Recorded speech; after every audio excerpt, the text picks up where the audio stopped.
I'm Chris Hahn, the Aggressive Progressive. Check out a new episode of the Aggressive Progressive podcast every Tuesday. You know, the election is heating up just as the year is winding down. Stick with me. I'll tell you the truth as I see it. Download the Aggressive Progressive on Pandora or wherever you get your podcasts. Hey, I'm Mark Goodman. And I'm Alan Light. On today's podcast, in celebration of International Guitar Month, Pete Townsend of The Who will join us. Pete went deep with us into his relationship with the guitar and with music in general, the new Broadway version of Tommy. He clarified the status and the future of The Who, and much, much more. Sound Up with Mark Goodman and Alan Light, the only music podcast that matters. Get it on Pandora, Spotify, Apple Podcasts, or wherever you get your podcasts. What's good, y'all? This is Breeze Brewing from the Mighty Juggernauts. And make sure you subscribe and download the podcast, Library Rap, the hip-hop interviews with Tim Einenkel. Hip-hop journalism on the highest level. Yeah, well, what's up? It's your boy Joel Ortiz, and I want everybody to make sure that they subscribe and download the podcast, Library Rap, the hip-hop interviews with Tim Einenkel. Yo, Tim, I hope all is well. You my guy. I know these interviews are not interviews. They're actually conversations, and I appreciate them all. Yow. Hey, what's up, everybody? This is Ice-T. I want you to do something for me. Make sure you download and subscribe Library Rap, the hip-hop interviews with Tim Einenkel. It is fucking official. All right? Stop playing. Download and subscribe. Library Rap, the hip-hop interviews with Tim Einenkel. It's cold. What's up, y'all? This is Brother Ali in the mix with Tim Einenkel on the Library, rapstation.com. Keep it right here. Miles Davis, the Notorious B.I.G, Tupac, Craig Mack, Corrupt, Big Daddy Kane, Razkaz, Prodigy, Busta Rhymes, Alicia Keys, and many more. All names associated with my next guest. His Twitter bio says, quote, "You have reached the real Grammy Award-winning DJ producer with over 20 years in the business." He's the legendary Easy Mo B, and I want to welcome him to the Library with Tim Einenkel. Thank you for joining us. Hey, how you doing, man? Thank you for being here. Okay. So what was you've obviously done this for a good amount of time. What was the first record you ever worked on, and then what was your job for that record? The first real record? You mean that was released? Yeah, like first kind of, like label, backing and everything. That was a record called Ain't No Smoke Without Fire. Then you got burned, I told you so. Next time you will know where there's fire, there's smoke. And the B-side was You Wanna Trip. To come with us, you need an oxygen mask. Yo, Jay, what's the name of the jam? You wanna trip. When I was a part of the group Rapping is Fundamental, it came out on independent Kahafra Records, and that was 1989. And then your job on the record was producer, MC. I was everything. I played a couple of roles. I was producer, I was MC, I was background doo-wop vocalist, because Riff, what we did was doo-wop. We did something called doo-hop. Right. Meaning doo-wop mixed with hip-hop. It was doo-wop singing, harmonizing, mixed together with rap and the hip-hop beats. It was pretty creative at the time. As a matter of fact, we were ahead of our time. So what we were doing wasn't really accepted in that year, and no longer than a year or two later on NWA, they're singing hooks. Right. And we started to see it creep up into the R&B hip-hop, as what we call it now, everything. So, yeah, that would be the first record. Is that what you guys wanted to happen, to have that influence on, or were you hoping that someone would take it and kind of like not do the same thing, Well, the fact that people kind of took from what we were doing, of course we were flattered, but we were the ones who wanted to really be real successful with it and jump it all off. One of the bigger successful moments that we had in doing the doo-hop was on the doo-bop Miles Davis album. Right. We were singing and rapping on there, and I think that was one of the biggest points for us that we got exposed. Also on Tupac, also too. We were singing on Temptation. I want to talk about those two artists soon, but so when did you make the kind of the hop right into producing?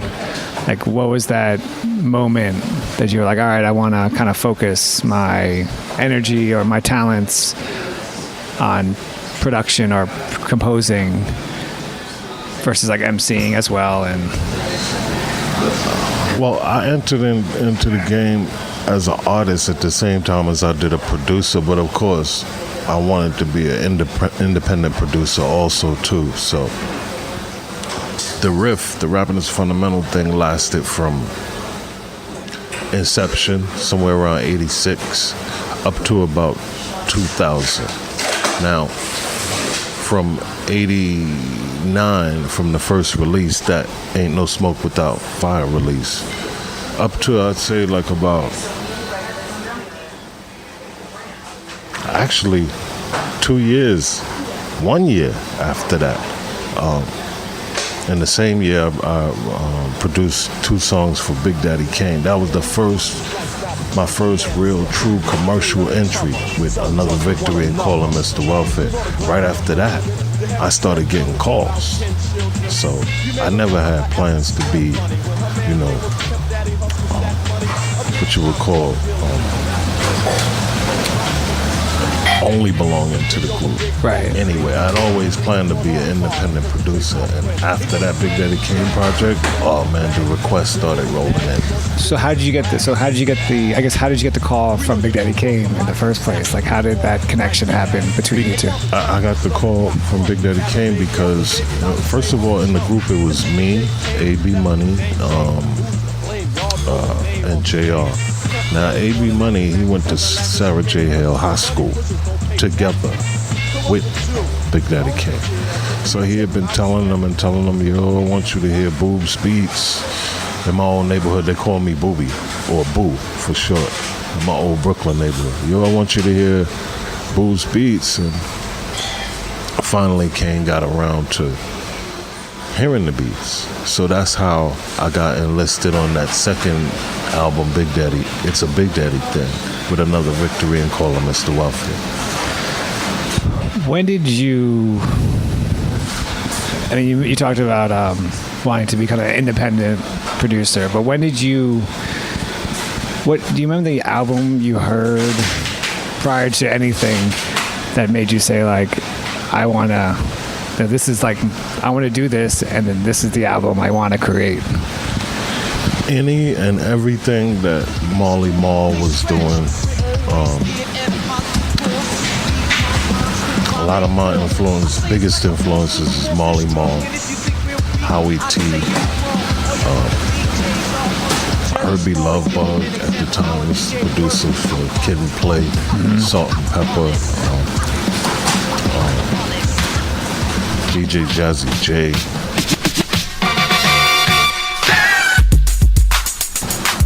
I just felt like what I heard them doing, I knew that I could do it. And all I needed was to get some equipment.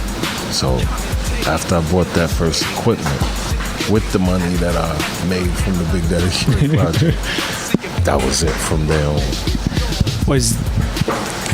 Was everything for you self-taught, or were you like, did you have mentors to kind of like guide you and teach you some of the equipment that you were buying? A mixture of watching and kind of paying attention to the instructions with the equipment, and from there I took it on my own, You mentioned working with Miles Davis, and obviously you worked with Kane. I mean, you have like two greats, but totally different types of music. Yep. Is there like a common artistic trait that they have that kind of, for you as a producer, like makes you know when you work with them or when you worked with them that something's going to happen? Miles Davis and who? And Kane. Just like, I know they're different genres, but kind of that work, maybe a work ethic, or their mind is just like constantly thinking of something that just blows you away? I saw more similarities between Tupac and Miles Davis. Oh, okay. And I'll tell you why. Miles Davis, he likes to record straight through. Of course, like play his horn. In other words, no punches. Play all the way straight through. All right. Now, when I recorded with Tupac, he was the same way. As a matter of fact, he screamed on the engineer for it. For punching? Yeah, and Miles Davis did the same thing. So my engineer got screamed on twice. Because Miles Davis was doing the song together with us, the Doo-Bop song, that record, the Doo-Bop song. So it's set up, which is kind of like against the grain of what he did. He played freeform. Songs didn't always have structure. Right. But when he did this song with us, it was like his verse of playing, hook, verse. And so in recording, after he played his verse with his horn, my engineer stopped the tape. He said, "Don't stop my tape. Don't stop my tape. Let me play.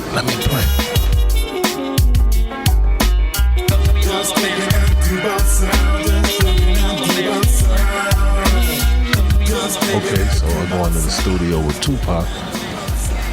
Tupac raps his first verse. Engineer stops the tape. Again, Tupac says the same thing. Don't shut my tape off. Don't keep the tape going. I'm like, whoa, it's crazy. Like you said, two totally different textures of an artist, but they both responded the same way. And I kind of respect that especially about Tupac, because when a lot of rappers, they come to the studio, they're not prepared. They just want to punch everything. Right. Nah, this guy, his breath control was immaculate. You can't rap 3 straight verses of a song and not be able to have some kind of breath control or sense of endurance. And that was just the way he was. That's the way he did it. So if any similarities between two artists, the first I ever got to see was between the two of them.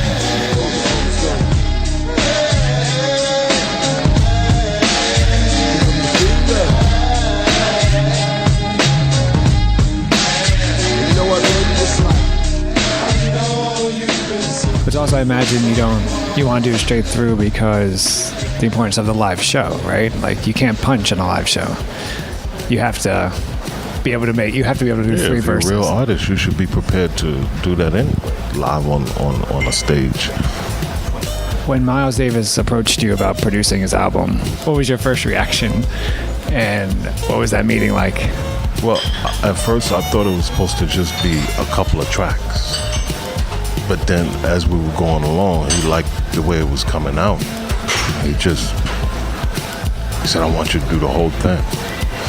I couldn't believe it. I'm like 3 projects into my career. I just stepped in the door. Mm-hmm. You know what I mean? And I'm like about maybe my 3rd project in, and I'm producing Miles Davis. That was amazing. I couldn't believe it. My understanding is that Miles passed away in the middle of the project, or before the completion of the album, and you were tasked with having to complete the album. How did you talk to some producers, engineers that have been tasked with the similar things where they created albums post death? And it's because and you talk to them and they're like, oh, I really knew the artist. I felt like he or she was there with me at all times, guiding me. That. Did you feel that comfortable at that time that you could complete an album that would be kind of Miles Davis approved? I didn't want to interrupt your statement, but we actually recorded 6 full songs together. Oh, okay. And when he passed away, that's when the manager approached me and he said, look, Easy, we have 2 songs from the Warner Brothers vault the idea is for you to remix those. That will make 8. And then they said, we're going to take Mystery and create a reprise of it. So that makes 9. Mm-hmm. So to them, at minimum, that was a complete album, and that's what they went with. So to be honest, he recorded 80% of the album while he was alive, before he passed away. It was only those 2, and those 2 was High Speed Chase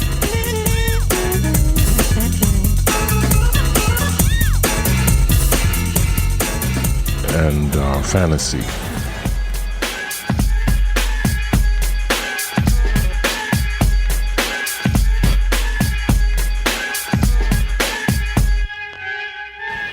That we didn't record together. Those are the only 2, but the rest of everything, oh yeah, we did that together. Was that the plan? I mean, I was curious, how many tracks were, if he didn't pass away, how many tracks were supposed to actually be on the album? Or was that more up, it sounds like more up to the label at that time? We had no idea. We were just recording. And one thing that kind of saddened me when he passed away is because I remember when we were in the studio, he pulled me to the side and he said, hey, you want to go on the road with me?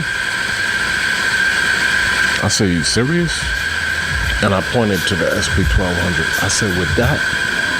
He said, yeah, bring it. So just imagine if he stayed alive. I would have had a SP1200 on stage with Miles. That would have been crazy. That would have been amazing. In addition to the other, based upon the relationship, in addition to that, other music that could have came out of that or whatever. Wow. You know, you've obviously produced many artists. You produce Jizza, you produce Notorious B.I.G, you produce RZA, you produce Tupac. You also produced Notorious when he was young in his career. Is there, before talking about him, is there an approach that you take when you're working with a veteran artist versus kind of a new artist? Are they different approaches, or you try to kind of deal with them the same? No, just deal with them all the same. It's really about getting their attention in the studio.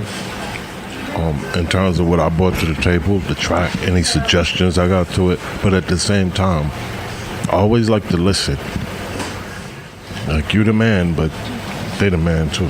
Like listen to them. They have suggestions. Like, for instance, like on Party and Bullsh, Who's the Man soundtrack. It was Biggie's idea. He said, on the hook, this is what we're gonna do, Mo. You know from that. I want that. Here we go. Come on. Here we go. So he said, I want you to put that in there. And I'm looking at him like, so okay. When I worked with Tupac, when we did If I Die Tonight, it was his idea. He said, I want you to take that. Tonight is the night. Mm-hmm. And he said, and I want that tonight. I'm like, I hope we're going to share these samples in terms of, clearing. Right, yeah. And, but the idea is always be open to suggestions too. You have a sense of direction of what you want to do, but be open to ideas that they may have too. What does that tell you about an artist? Like, I think I was watching an interview with you and reading an interview with you and you talked about how Tupac asked you to remix or put your own twist on a few Bootsy Collins tracks, right? But what does that tell you? What did that tell you as first meeting Tupac? What does that tell you as an artist about him? That's saying, wow, he's telling me to do, telling me to mix this. Like, what does that mean to you? Number one, it told me that he loved funk music. That being, when I say funk, I mean like, when he said Bootsy, I knew that he loved all of the stuff that most of the West Coast artists, that their music was built upon. Parliament Funkadelic, Zap, Bootsy, what have you. So when he told me that, I catered to it. I catered to it, you know. I'm a chameleon of a producer. I've been known to bend and twist and stretch myself into different shapes over the years. And it's all because I really love music that much, and all of it. And it all starts from being a little 5-year-old boy, when I got my first record player. 12 years old, first making it onto the turntables with 2 turntables in the mixer. And in growing up, this record collection that even to this day it continues to amass. So you gotta imagine everything that's in there: jazz, funk, rock, of course hip hop, disco, reggae. I had a lot of loves and a lot of influences when it comes to the music, and it's all because of the records, all because of the music. Hey, I'm Mark Goodman. And I'm Alan Light. On today's podcast, in celebration of International Guitar Month, Pete Townsend of The Who will join us. Pete went deep with us into his relationship with the guitar and with music in general, the new Broadway version of Tommy. He clarified the status and the future of The Who, and much, much more. Sound Up with Mark Goodman and Alan Light, the only music podcast that matters. Get it on Pandora, Spotify, Apple Podcasts, or wherever you get your podcasts. Are you in search of deeper meaning in your life? Longing to manifest your true desires and unlock your full potential? Look no further than Portal Místico Podcast, your gateway to treasure trove of transformative tools, enlightening interviews, and enriching content.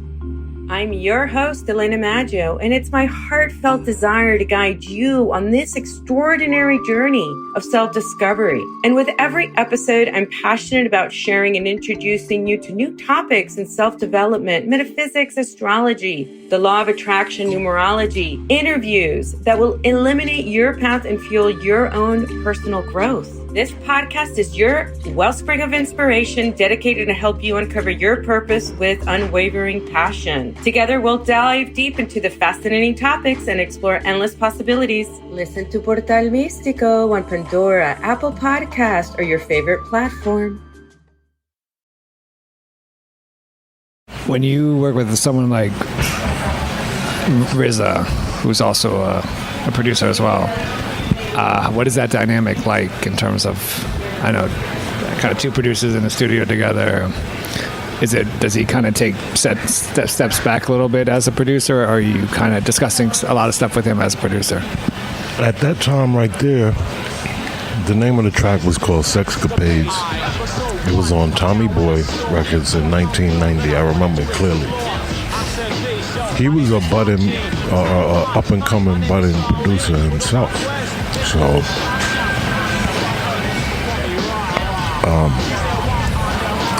of course, he produced the B-side, Oh, I Love You, Rakim. Right. And I had, like, the other side, Sexcapade. So he was a new producer at the time. So it was kind of like a similar respect for each other, between the two. Like, he knew who I was. He knew I only had a couple of things under my belt. I just did Big Daddy Kane and a couple other things. It's like, I want to work with you. Or how they say, I want to work with you, G. We use that a lot, G. But I remember that. So it was more of like a similar respect for each other, you know? Because he was a producer at the time himself, too. Right. We both were up and coming, you know.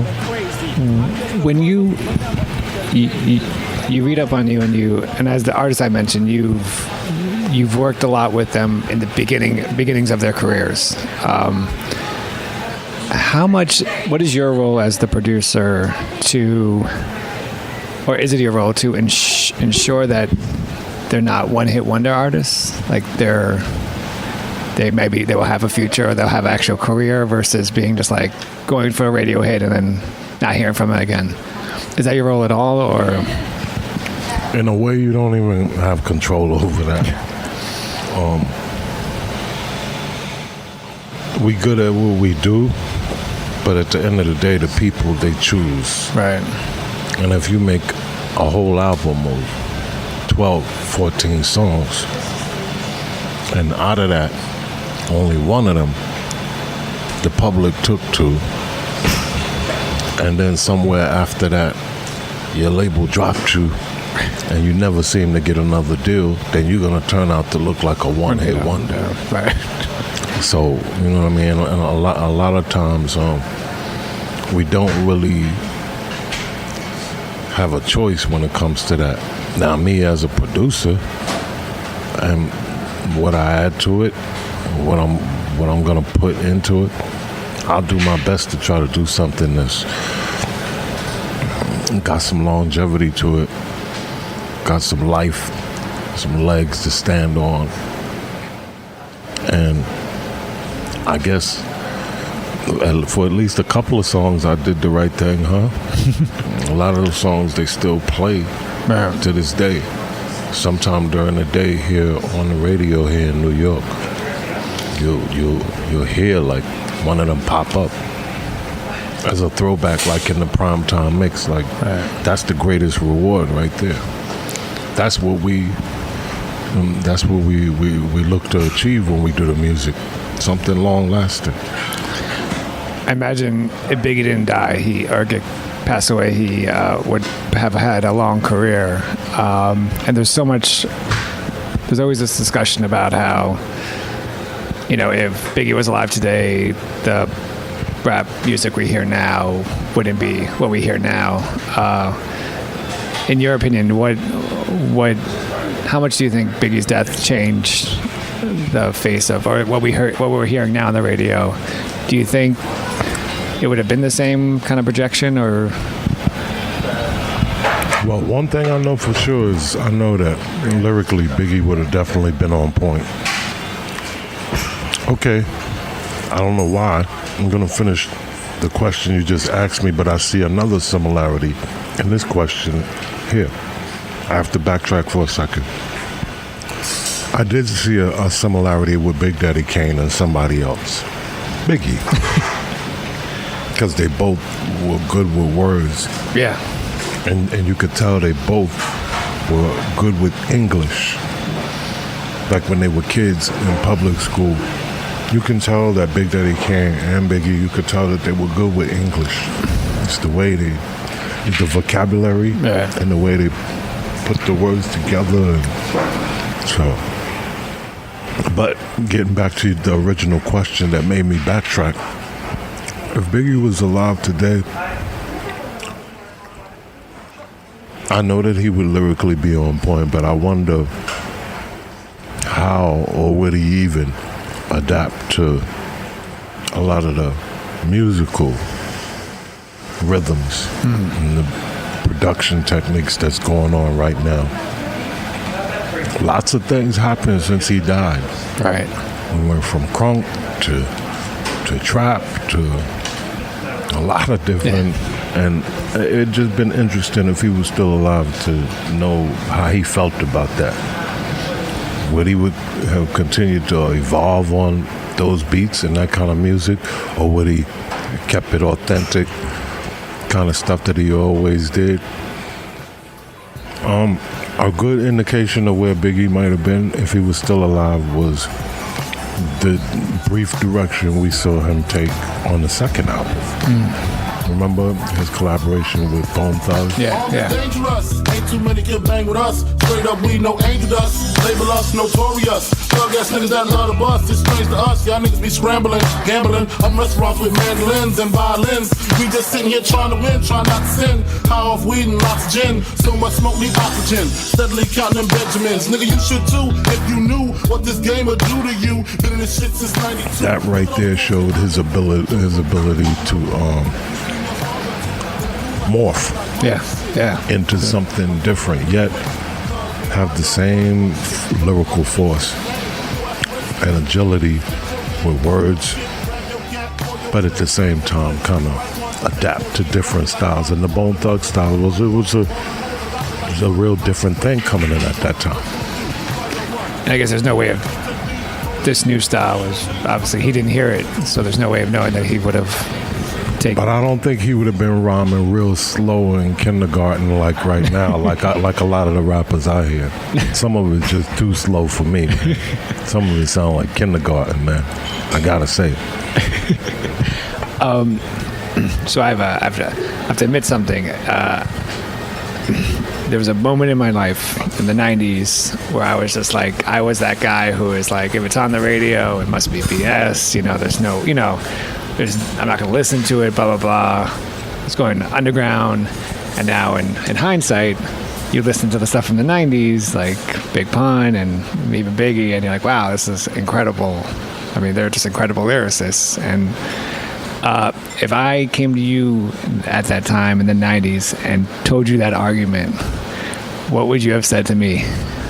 It's a funny answer that I got to your question, because me and a number of different people, we talked about that before. It's just working out that way. A lot of the stuff anything that we thought was so bad 8, 10, 15, 20 years ago, you compare it to different stuff you're hearing now, it sounds like beautiful music to your ears. It does, yeah. Right? It does. But me, myself, I never ever been against the hip-hop songs that made it to radio, and especially in the 90s, there was a lot of great music that made it to the radio. You know what? I think, if anything, we have to kind of appreciate that was even happening back then, because now the styles you're talking about and the kind of artists that you mentioned in your question, it wouldn't even happen today. In other words, I don't like to just pigeonhole and use the term boom bap all the time, because that's not the only way to describe what was going on in the 90s with hip hop. During the Biggie, Tupac, Terror Squad, Rockefeller, whatever was happening in that era at that time right there. Don't like to pigeonhole it as boom bap, but we need to be real appreciative that any of that stuff made it to the radio. It would never ever happen today. It would never happen today. It just, the styles of music is different. The generation is different. Radio programming is different. So many things. So many different reasons why that just wouldn't happen right now. So, if anything, I kind of appreciate, actually a better word is, I miss that era. I wish that a lot of the things that made it to radio still could today and now. And they talked about Diddy with they talked about Puffy with the Shiny Suit era of music, and all of that. You look back now, it don't sound bad. No, it doesn't. like that's the thing. Like you would take that right now in a heartbeat over a lot of the stuff that you're hearing right now. So it's just like some things, like, I don't know, at the time we being so spoiled, you don't really get a chance to appreciate it. It's like time has to pass for you to really look back and say, wow, like, that was great. Like you listen to... I was just being spoiled and greedy, but now I see, like, that was great. Right. Now I hear the pop stuff now, and I just want to jump out the window. Hey, it's Mark Goodman. And I'm Alan Light. On today's podcast, Record Store Day founder Carrie Colleton is joining us to discuss the April 20th RSD special releases. Plus, we'll talk live with our audience, the Sound Up Pod Squad, and find out who still listens to vinyl. And some updates from the Beatles universe. Oh, good. Sound Up with Mark Goodman and Alan Light, the only music podcast that matters. Get it on Pandora, Spotify, Apple Podcasts, or wherever you get your podcasts. Are you in search of deeper meaning in your life? Longing to manifest your true desires and unlock your full potential? Look no further than Portal Místico Podcast, your gateway to treasure trove of transformative tools, enlightening interviews, and enriching content. I'm your host, Elena Maggio, and it's my heartfelt desire to guide you on this extraordinary journey of self-discovery. And with every episode, I'm passionate about sharing and introducing you to new topics in self-development, metaphysics, astrology, the law of attraction, numerology, interviews that will eliminate your path and fuel your own personal growth. This podcast is your wellspring of inspiration dedicated to help you uncover your purpose with unwavering passion. Together, we'll dive deep into the fascinating topics and explore endless possibilities. Listen to Portal Místico on Pandora, Apple Podcast, or your favorite platform. When you were collaborating with these artists, how important, or any artists, how important is the in-studio setting, like being there actually with the person versus like, you know, now it's so easy. You mean actually working together in the studio versus emailing beats? Yeah, I still think that's important, although there are some good records that got done by me emailing tracks or files, but nothing beats the synergy, the chemistry you get being in the same room with somebody. Like that exchange I spoke of that I had with Tupac and Miles and stuff, like I don't think it would have came out or been the same if we couldn't be together like we were. You created an instrumental album with Chuck D Slam Jams. On Slam Jams Records. On Slam yes, Jam. Sir. Shout to Chuck D. Shout to the Institution of Public Enemy, Forever, one of my favorite groups. But the instrumental album, yes, and You Don't Stop. Okay. What was the kind of the goal with that album? But also, if you're using just instrumentals, how do you convey that kind of that message, that goal to your listeners? With the array of different styles that I placed on that album. You saw how we just talked about didn't really appreciate it at the time. I say maybe 10 years from now, somebody will look back and they'll say, yo, where was I? Why I didn't hear this? Why I wasn't paying attention? I don't know. It's only our job to just make music and just keep moving. Keep making, keep moving. Keep making and keep moving. But is that also kind of what you want? Like, kind of, is it better to get the appreciation now and then have the listener move on, or get the appreciation? Yeah. It's kind of equal to that artist from a small town in Tennessee who made like a local hit that barely scraped the bottom of the top 100, top R&B 100 back then.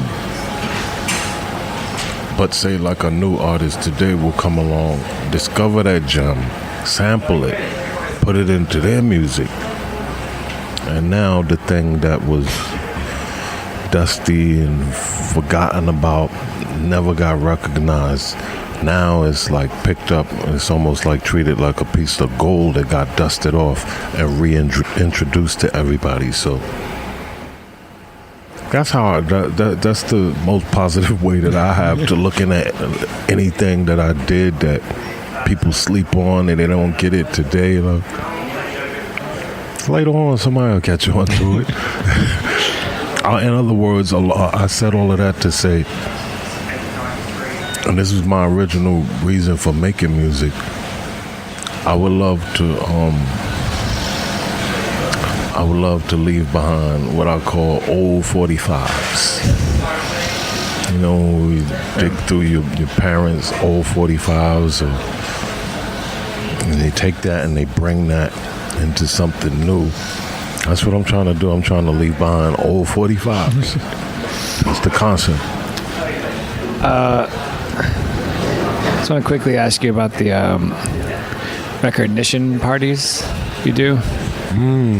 If you could just quickly take the listener into those parties, and how did the idea actually start? Shout out to my partner DJ M. Ski, who was the actual curator of recognition. I was only supposed to be his first guest. The idea was he was going to have a guest DJ with him because it was a monthly party. He would have a guest DJ every month. So he chose me as the first guest. The first party went so well, he called me back a few days later and asked me, yo, man, would you mind doing this on a regular with me? And I said, sure, no problem. And he said, for real? Like, he couldn't believe it. Like, Easy Mo B had time to do. No, but the reason why I said sure, no problem is because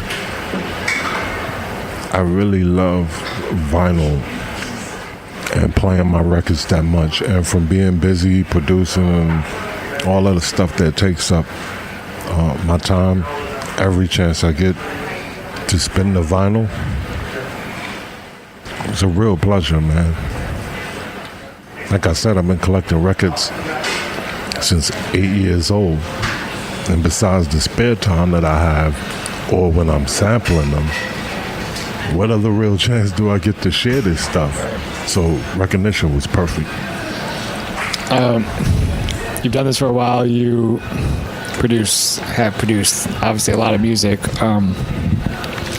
Couple of questions. Is there one track, one sample maybe, or beat you made, or even album that you kind of look back and are kind of amazed that the album was created and that you were a part of it? Of course, the Miles Davis album. Now, if you want to talk about a track, a beat, excuse me for the chewing sounds, because I done got so comfortable here with the interview and I'm eating and talking, but Busta Rhymes, Everything Remains Raw. I burn your food like Florence. Run up in your grip like my name was search warrant. Shut your mouth, nigga, don't you complain. Fix you up, mix you with cut like cocaine. Man, listen, I know you probably even heard that song 1,000 times before. I don't know wherever you pull it up on YouTube or wherever, or if you got the single at home, man, go back and listen to the instrumental of that track. Either I was like seriously high or I was seriously high. No, seriously, that track, there's so much beautiful stuff going on in there. Bandages on pussy from miscarriages. Yo, watch me bring the newest recipe. Fuck you up quick and condemn you all with leprosy. Let me get you with flows that come various. Send you home and make you lie about your area. If I had to approximate the number of tracks across the board, when you spread them out across the board that I use, man, I can hear at least anywhere from 17 to almost 20 tracks. Wow. And minimum 24 tracks. I mean, for a decent board. I mean, who takes up that amount of space on the board for tracks? I mean, you gotta leave some room for the vocals, for the person that's actually rapping or singing on the track. But No, seriously, go back and, if you can, listen to the instrumental of that. Oh, Everything Remains Raw. Make you feel my proton, neutron, and electron. Yo, I be the #1 icon. Word to the Holy Quran. I rock on and on. Man, there's some beautiful stuff going on up in there. Like, sounds just weave in and out. And as always, because that's always been my concept of what I call playing samples, like everything that's being used is harmonically in tune with each other. You know, because for me, I never would just take a sample and just put it into a beat. You know, when you're stacking sounds and you adding on, to me it's always had to fit.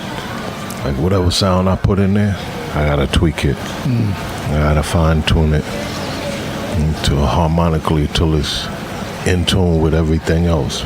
Mind you, I ain't got no formal music training on anything. Everything I've done since the beginning of time is just by ear, man.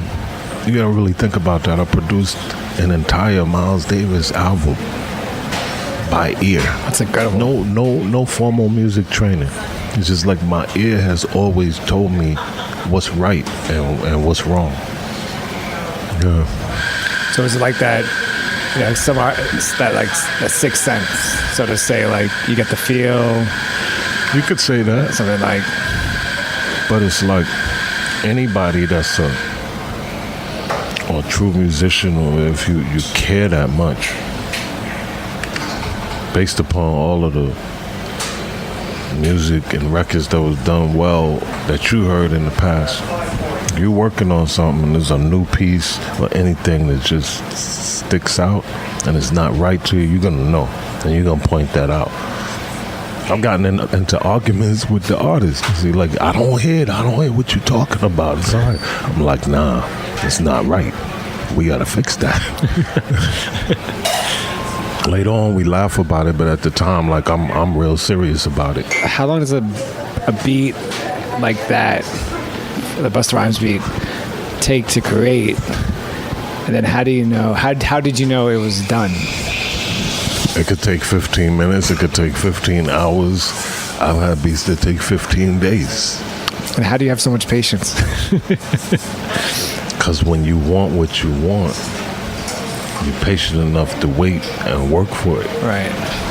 I've seen times when I'm making a beat. By the way, like all of these years, everything that I've ever done. By the way, I don't use kits, like drum kits. Oh, sure. And you know they have sound modules too. Yeah. I never have used kits, like drum kits, and all of my sounds have always come from records. If I didn't actually play them in addition to the beat that's there by keyboard, all of my sounds have always come from records. For me, it's not always about using loops. To me, the realization is that you wouldn't have the loop if you didn't have the instruments or the players. So a long time ago, I said, why just continue taking loops? Why not use the instruments and play back something original? And that formula started somewhere around the early 90s, because I was at Rush inside of the Def Jam offices, the same offices that Chuck D was and Public Enemy, that they were frequenting, but I hadn't met them yet. They had a meeting. The manager that I had at the time, and it was this big long list of artists. You know, the De La Soul and Biz Markie thing happened, so a lot more attention was put on samples. So I had this big, crazy, long list of artists. And in the meeting, she told all of the producers, me, Daddy-O, Hank Shockley, Large Professor, any and everybody that was over there. She said, you see this list? And you see all of these names on this list? Stay away from those artists. Don't touch them. Don't sample them. So I left there depressed. Feeling like, you know, what am I gonna do? And that's where the concept was already there, but that's where my style really was born right then and there. Is because I had to admit, after leaving there and her pointing that list out to us, like, I had to admit and say to myself, like, what you do don't just stop at a loop. You have the ear and the ability to create something brand new from scratch. And I was like, you like using records? How about instead of sampling loops, straight loops all the time, how about sample instruments? Yeah. The same way like a band would get together, a bassist, a rhythm guitarist, a drummer, horn player, keyboard player, and they get together and they jam and they make music. I was like, yo, that's what you need to do. You need to start jamming.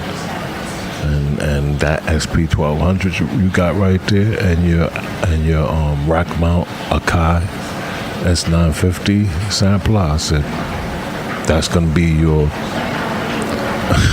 band. That machine was gonna be my band. Everything I put into it was gonna be my band, and I've been doing that ever since.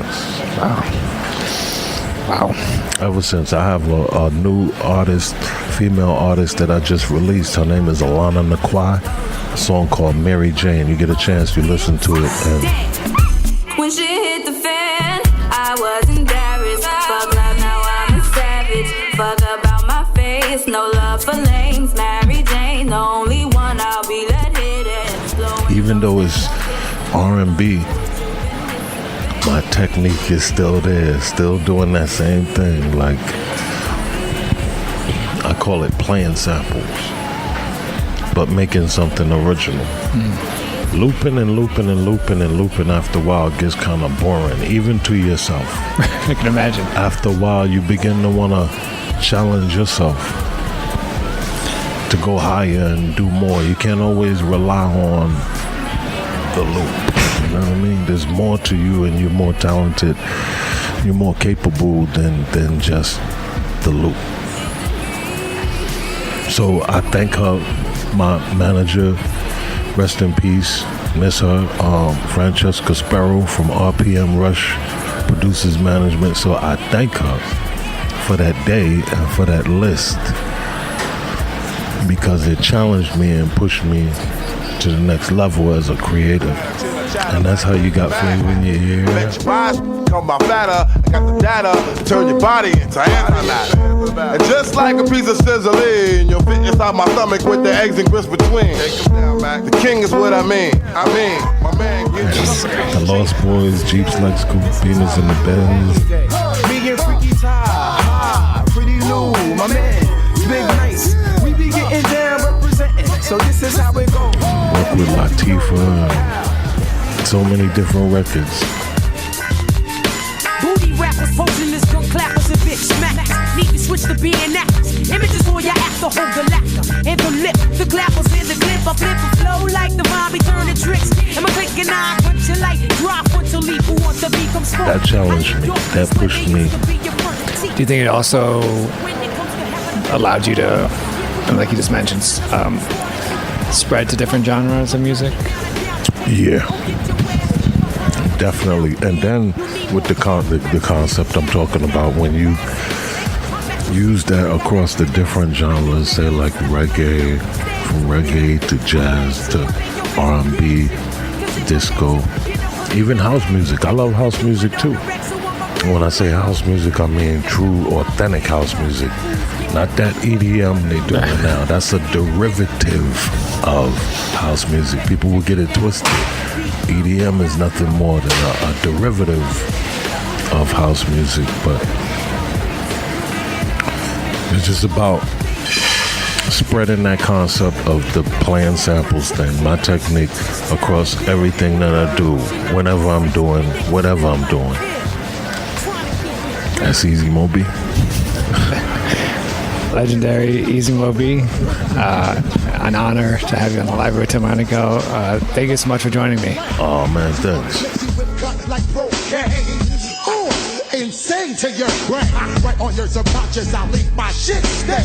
I'll be the motions with crime overdoses. I'm stepping over shit like I need osmosis. Sick lyrics like multiple sclerosis. Spoken while I display flows ferocious. Weak niggas just... Hey, what's up, everybody? This is Ice-T. I want you to do something for me. Make sure you download and subscribe Library Rap, the hip-hop interviews with Tim Cal. It is fucking official. All right? Stop playing. Download and subscribe Library Rap, the hip-hop interviews with Tim Cal. It's cold. Watch me bring the newest recipe. Fuck you up quick and condemn you all with leprosy. Let me get you with flows that come various. Send you home and make you lie about your area. Niggas can't see my routine. When I round up, I flip more niggas and get cream. And you know what the fuck I mean. Now I'm on the scene, stepping through like me, Joe Green. How I'm making you feel the extreme. Till I rock you out and turn on my real high beam.